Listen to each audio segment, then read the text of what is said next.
In this week's episode of the 12 Jungian archetypes, we will be covering one of the evilest archetypes known to man, the devil. The devil is viewed as someone who is cunning, diabolical, or just evil. Descriptions often include clever, charismatic, charming, merciless, heartless, and cruel. We are lucky to have multiple guest speakers who are willing to participate in this week's episode. Let's get started. Here today with us we have Carl Jung. Carl Jung, could you tell us a bit about yourself? My name is Carl Jung, a Swiss psychologist and founder of analytic psychology. Thank you. What do you think of the devil archetype? The devil describes the grotesque and sinister side of the unconscious, for we have never really come to grips with it, and consequently it has remained in its original savage state. Probably no one today would still be rash enough to assert that the European is a lamb-like creature and is not possessed by the devil. The frightful records of our age are plain for all to see, and they surpass in hideousness everything that any previous age with its feeble instruments could have hoped to accomplish. As I said in one of my works from 1946, they are an evil character who appears to be satanic figure of every situation, even though they are not directly the devil themselves. Interesting. And why is this archetype so important? This archetype is crucial because it represents the evil in all of us.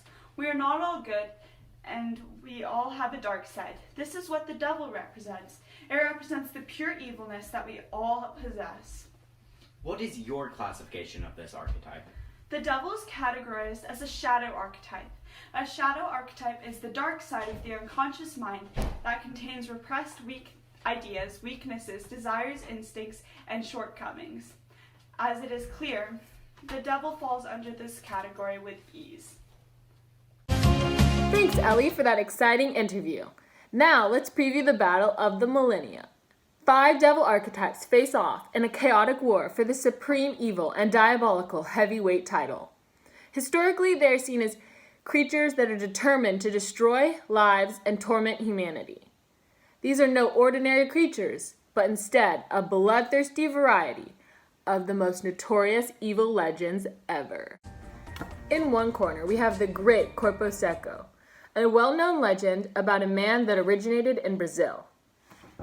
This legend is perfect for the battle of the ages because he enjoyed being abusive, torturous, and setting men on fire. This man's soul is believed to have been rejected by Satan at his death for being so evil. Even earth could not cause his body to rot. Because he could not find a resting place for being so heartless and cruel, his favorite victims are the people of rural areas. Next up is the legend Empusa, which originated in Greek and Roman mythology. She is believed to be the first vampire type in Western mythology and therefore an important devil archetype in this fight. She seduced young men, and once they fell asleep, she would devour the travelers' blood, successfully killing them. Though she takes the form of a seductress, Empusa still shows competitor traits of the devil archetype. She kills young men for her own personal gain to get into the good graces of her mother, Hecate, and thinks nothing of death, but instead of her success. In the other corner, we have the legend of Makuna, an evil water spirit. Makuna wanted to kill the goddess Hina as well as destroy her home, but failed when threatened with the power of lava. Makuna was envious of the beautiful goddess and wanted something of her own.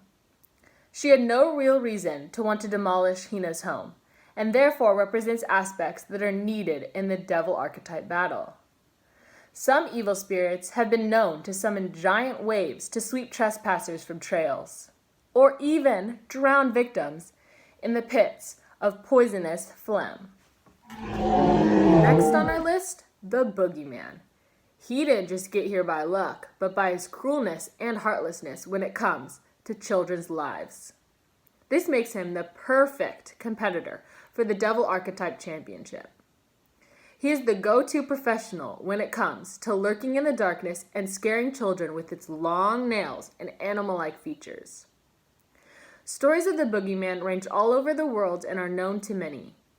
Some myths of the boogeyman are so sinister that they kidnap children and then eat them.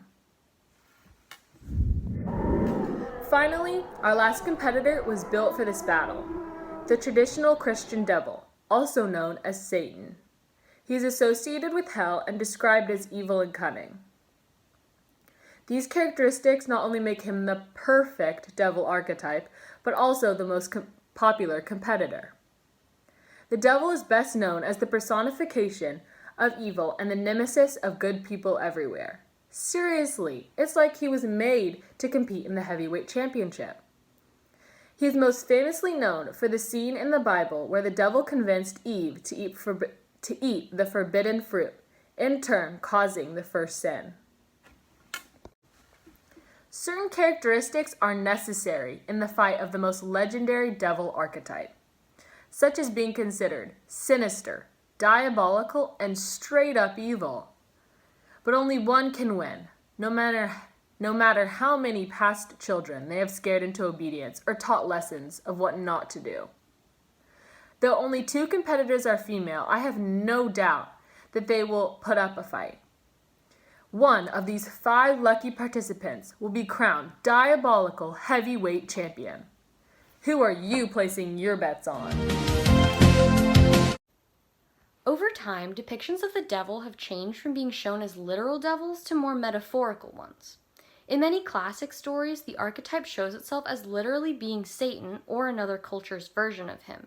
But as storytelling has evolved over the years, many villains now are shown as human so that they can be more relatable to both the audience and to the other characters in the story.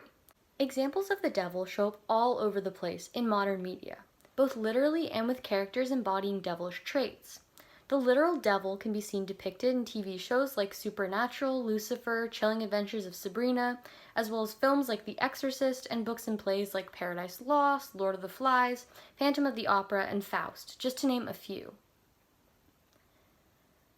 Villainous characters having the attributes of this archetype are also very common. Harry Potter's Lord Voldemort, also known as the Dark Lord, is representative of the evil side of magic. He's described throughout the series as being charming, yet cunning, ambitious, and cruel, fitting the archetype perfectly. Similar characters can be seen with Star Wars' Emperor Palpatine, the manipulative ruler of the Sith and master of the dark side of the Force, Silence of the Lambs' Hannibal Lecter, and Psycho's Norman Bates. All of these characters may be evil, but they are still distinctly human. Taking this even further, many more modern depictions of Satan portray him as a sympathetic character. In the shows Supernatural and Chilling Adventures of Sabrina, the devil has been known to actually help the main characters, a role more fitting of a trickster archetype than a satanic one. And in the show Lucifer, the devil actually is the main character, which is a very different characterization than in mythology and fairy tales, in which the devil typically goes against the main character and has purely evil intentions. This is because over time, people have begun to romanticize the idea of the devil, and this shift in the public's perception has made it so that the character of Satan himself no longer fits his own archetype. Excuse me, sir, how has the devil's archetype been used inappropriately? Well, you see, generally, the devil's archetype is very clever, charming, manipulative, and heartless. They will never feel remorse for their actions. So when it is used inappropriately, the character displays traits that go with and contradict the usual appropriate traits. Sometimes there will be horrible people that do horrible things, but they start to feel bad for what they did. People assume that devils are still susceptible to feeling guilt, but that is not the case. In many shows, there's a character that's supposed to represent the devil archetype, but then they end up feeling remorse. There's a show called The Good Place, and in that show there's a character named Michael. Michael is quite literally a demon, and he drives everyone crazy on purpose, but he pretends to be a good person. He gets everyone to think that he's helping them, and he's really good at it. He's a very likable character that shows that he's really good at manipulating. Michael started to feel bad for what he did, so he started to help the people that he hurt. This doesn't make sense because Michael was clearly a devil. Devil archetypes never feel bad for their actions, no matter what they did. As you can see, Michael is a great example of an inappropriate use of the devil archetype. Facts. In season 1 of American Horror Story, there's an interesting character named Tate. Tate is very charismatic and gets you to like him. He does horrible things like raping a girl's mom because he's in love with the girl.